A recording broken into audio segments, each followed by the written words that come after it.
Cavaleiro preso na armadura. Uma fábula para quem busca o caminho da verdade. Robert Fisher. Capítulo 1. O dilema do cavaleiro. Há muito tempo e numa terra muito distante, vivia um cavaleiro que se tinha por bondoso, gentil e amoroso. Ele fazia tudo que um cavaleiro bondoso, gentil e amoroso faz. Lutava contra inimigos que eram perversos, malvados e odiosos. Matava dragões e resgatava donzelas formosas em perigo. Nos períodos em que não havia muito o que fazer, ele tinha o terrível hábito de resgatar donzelas, mesmo quando elas não queriam ser resgatadas. Por isso, embora muitas damas lhe fossem gratas, outras tantas estavam furiosas com ele. Isso, no entanto, ele aceitava filosoficamente.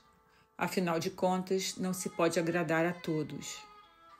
O cavaleiro era conhecido por sua armadura, que refletia raios de luz tão claros que, quando ele partia para a batalha, os aldeões podiam jurar que tinham visto o sol nascer no norte ou se pôr no leste.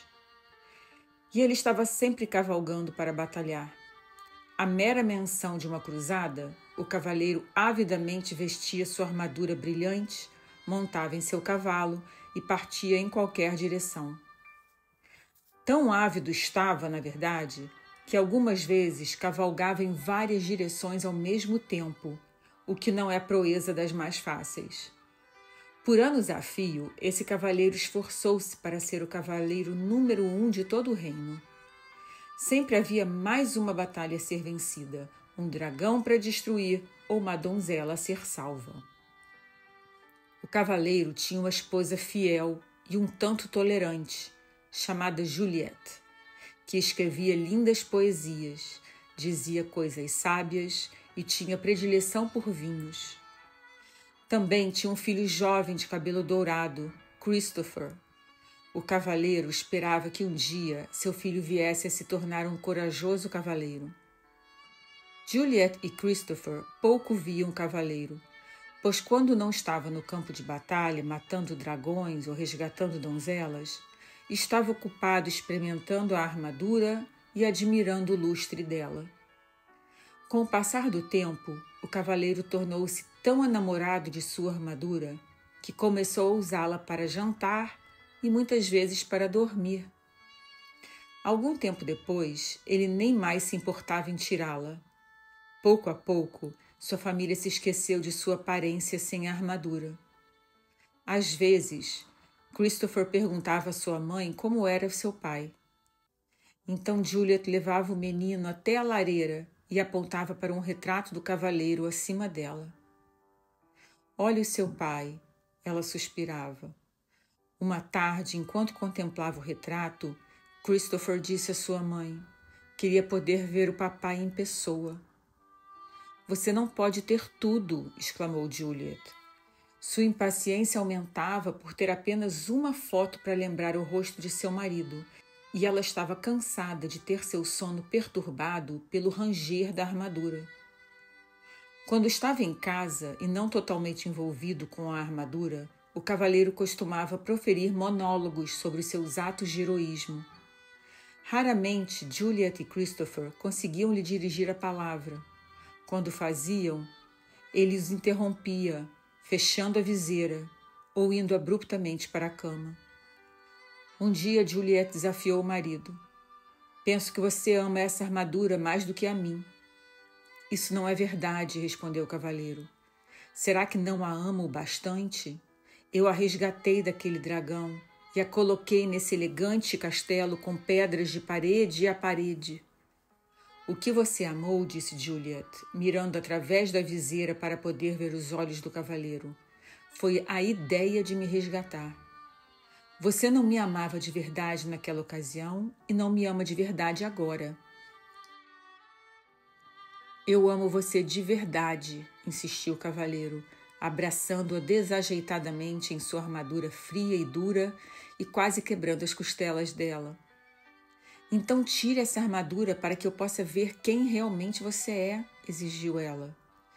Não posso tirá-la. Tenho que estar pronto para montar em meu cavalo e sair em qualquer direção, explicou o cavaleiro. Se você não tirar essa armadura, vou pegar o Christopher, montar no meu cavalo e sair da sua vida. Bem, isso foi um verdadeiro golpe para o cavaleiro. Ele não queria que Juliet fosse embora. Ele amava sua esposa, seu filho e seu elegante castelo, mas também amava sua armadura, porque ela revelava a todos quem ele era, um homem bondoso, gentil e amoroso. Porque Juliet não compreendia que ele era todas essas coisas? O cavaleiro estava confuso. Finalmente ele chegou a uma conclusão. Não valia a pena continuar usando a armadura e perder Juliet e Christopher. Relutante, tentou remover o elmo, mas a peça não se moveu. Ele puxou com mais força. O elmo permaneceu imóvel. Perturbado, tentou levantar a viseira, mas que chateação, ela também estava emperrada. Embora pelejasse com a viseira de forma insistente, nada acontecia. O cavaleiro andou de um lado para o outro, muito agitado. Como isso pôde acontecer? Talvez não fosse tanta surpresa encontrar o elmo emperrado, já que ele não o retirava fazia anos. Mas a viseira era diferente. Ele a abria regularmente para comer e beber. Ora, ele a levantara naquela mesma manhã para um desjejum de ovos mexidos e carne de porco. De repente o cavaleiro teve uma ideia. Sem dizer para onde ia, correu à oficina do ferreiro que ficava no pátio do castelo. Quando chegou à oficina, o ferreiro estava modelando uma ferradura com as próprias mãos. Seu ferreiro, disse o cavaleiro, estou com um problema. Você é um problema, senhor, zombou o ferreiro com seu tato de sempre. O cavaleiro, que normalmente gostava de fazer troça, olhou para ele furioso. Não estou com disposição para suas gracinhas agora. Estou preso nessa armadura, vociferou ele enquanto batia com o pé coberto de aço, pisando acidentalmente no dedão do pé do ferreiro. O ferreiro soltou um urro e, esquecendo momentaneamente que o cavaleiro era seu patrão, aplicou-lhe um violento golpe no elmo. O cavaleiro sentiu apenas uma pontada de desconforto. O elmo não saiu do lugar. Tente de novo, ordenou o cavaleiro, sem atentar para o fato de que o ferreiro agira movido pela raiva. Com prazer, concordou o ferreiro, pegando um martelo que estava à mão e desferindo uma vigorosa martelada sobre o elmo do cavaleiro. O golpe não deixou nem marca. O cavaleiro estava aflito. O ferreiro era, de longe, o homem mais forte do reino. Se ele não conseguia tirá-lo de dentro da armadura, quem conseguiria? Sendo um homem gentil, exceto quando o dedão do seu pé era esmagado, o ferreiro percebeu o pânico do cavaleiro e foi solidário. Suas condições são bastante adversas, cavaleiro, mas não desista. Volte amanhã, depois que eu tiver descansado. Você me pegou no final de um dia estafante hoje. O jantar naquela noite foi tumultuado. Juliet ficava cada vez mais aborrecida, enquanto empurrava os pedaços de alimento que amassara através dos orifícios da viseira do marido. A certa altura da refeição, o cavaleiro lhe contou que o ferreiro tentara fender a armadura, mas sem sucesso. Não acredito em você, seu desmiolado rangente, exclamou ela, esmagando contra o elmo o prato de pombo cozido cheio até a metade. O cavaleiro nada sentiu. Somente quando o molho começou a pingar diante da viseira foi que ele se deu conta que tinha sido golpeado na cabeça. Ele também, à tarde, mal sentira a martelada do ferreiro. Ao pensar nisso, percebeu que a armadura realmente o impedia mesmo de sentir muita coisa, e ele a usava havia tanto tempo que tinha esquecido como era a vida sem ela. O cavaleiro estava chateado, porque Juliet não acreditava que ele estava tentando retirar a armadura. Ele e o ferreiro haviam tentado, e continuaram empenhados vários dias seguidos, porém sem sucesso. A cada dia, o cavaleiro ficava mais desanimado e Juliet mais distante. Finalmente ele teve que admitir que os esforços do ferreiro eram em vão. O homem mais forte do reino realmente não consegue nem dar conta dessa sucata de aço, gritou o cavaleiro frustrado. Quando o cavaleiro voltou a casa, Juliet desentendeu-se com ele. Seu filho não tem mais do que um retrato com o pai, e eu estou cansada de falar com uma viseira fechada. Nunca mais vou lhe dar comida pelos buracos dessa coisa nojenta. Esse foi o último naco de carne que eu amassei. Não é culpa minha se fiquei preso nessa armadura. Eu tinha que usá-la, pois só assim estaria sempre pronto para a luta. De que outro jeito poderia conseguir bons castelos e cavalos para você e Christopher? Você não fez isso por nossa causa, argumentou Juliet. Você fez isso para você mesmo. O cavaleiro sentiu o coração partido, porque sua mulher parecia não o amar mais. Ele também temia que, se não tirasse logo a armadura, Juliet e Christopher fossem de fato embora. Ele tinha que tirar a armadura e não sabia como fazê-lo. Ele descartava uma ideia após a outra, achando que nada iria funcionar. Alguns desses planos eram sem dúvida perigosos.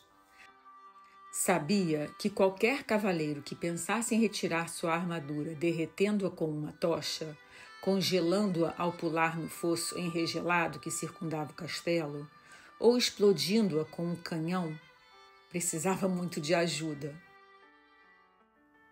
Em algum lugar deve haver alguém que possa me ajudar a retirar essa armadura, ele pensou. É claro que iria sentir falta de Juliet, de Christopher e de seu elegante castelo.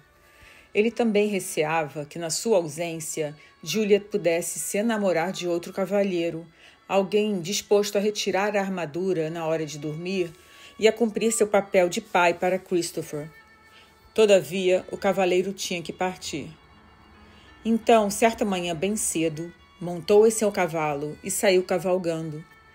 Não ousou olhar para trás, com medo de que pudesse mudar de ideia. No caminho da saída da província, o cavaleiro parou para se despedir do rei, que tinha sido muito bom para ele. O rei vivia num imenso castelo situado no topo de uma colina, numa região afortunada. Ao atravessar a ponte levadiça e entrar no pátio, viu o bobo da corte sentado de pernas cruzadas, tocando uma flauta de bambu. O bobo era chamado de Bolsa Alegre, porque trazia nos ombros uma linda bolsa com as cores do arco-íris, repleta de toda a variedade de objetos que faziam as pessoas sorrirem e sentirem alegria. Havia cartas estranhas que ele usava para prever o futuro, contas de cores brilhantes que ele fazia aparecer e desaparecer, e algumas marionetes pequenas e engraçadas que manipulava para jocosamente insultar sua plateia. Oi, Bolsa Alegre, disse o cavaleiro. Vim me despedir do rei. O bobo olhou para ele. O rei saiu pelo mundo afora. Não há nada que ele possa lhe dizer agora. Para onde ele foi? Perguntou o cavaleiro. De uma nova cruzada foi cuidar. Se esperar por ela, irá atrasar. O cavaleiro ficou desapontado por não encontrar o rei e chateado por não poder se unir a ele na cruzada. Oh, ele suspirou. Eu já devo estar morto de fome dentro dessa armadura quando o rei retornar. Talvez eu nunca o veja de novo. O cavaleiro sentiu claramente como se afundasse na cela, mas é claro, sua armadura não permitia que isso acontecesse. Bem, se não é você uma triste visão, nem toda sua pujança pode mudar a sua circunstância. Não estou achando a menor graça nessas suas rimas debochadas, vociferou o cavaleiro, rígido em sua armadura. Será que você não pode, ao menos uma vez, levar a sério o problema de alguém? Com uma voz clara e lírica, Bolsa Alegre cantou. Problemas nunca me deixam balançando. São oportunidades que estão chegando. Você cantaria uma canção diferente se fosse você que tivesse entalado aqui dentro, resmungou o cavaleiro. Bolsa Alegre retrucou. Estamos todos presos em algum tipo de armadura. Apenas mais fácil de encontrar é a sua. Não tenho tempo para ficar aqui ouvindo suas besteiras. Tenho que encontrar um jeito de me livrar dessa armadura. Com isso, o cavaleiro cutucou sua montaria com o joelho para seguir em frente, mas Bolsa Alegre chamou. Cavaleiro, existe alguém que pode lhe ajudar. Trazer seu verdadeiro eu para diante do olhar. O cavaleiro fez seu cavalo parar e, animado, voltou-se para Bolsa Alegre. Você conhece alguém que pode me tirar dessa armadura? Quem é essa pessoa? O mago Merlin você precisa encontrar. Então descobrirá como se libertar. Merlin? O único Merlin de quem ouvi falar foi o grande sábio mestre do rei Arthur. Sim, sua fama tem esse apreço, mas é o único e mesmo Merlin que conheço. Mas não pode ser, exclamou o cavaleiro. Merlin e Arthur viveram há muito tempo. Isso é verdade, mas ele está vivo e bem. A morada do sábio fica nas florestas além, respondeu Bolsa Alegre. Mas são tão vastas essas florestas, disse o cavaleiro. Como o encontrarei por lá? Bolsa Alegre sorriu. Dias, semanas ou anos, nunca se sabe ao certo. Quando o discípulo estiver pronto, o mestre estará por perto. Não posso esperar que Merlin apareça. Vou sair no encalço dele, disse o cavaleiro. Agradecido, ele esticou o braço e apertou a mão de Bolsa Alegre, quase esmagando os dedos do bobo com sua manopla. Bolsa Alegre soltou um grito. O cavaleiro rapidamente largou a mão do bobo. Desculpe, disse o cavaleiro, enquanto Bolsa Alegre esfregava seus dedos doloridos. Quando da armadura você se livrar, a dor dos outros também sentirá. Já fui, disse o cavaleiro. Ele girou o cavalo e, com esperança renovada no coração, saiu a galope em busca de Merlin.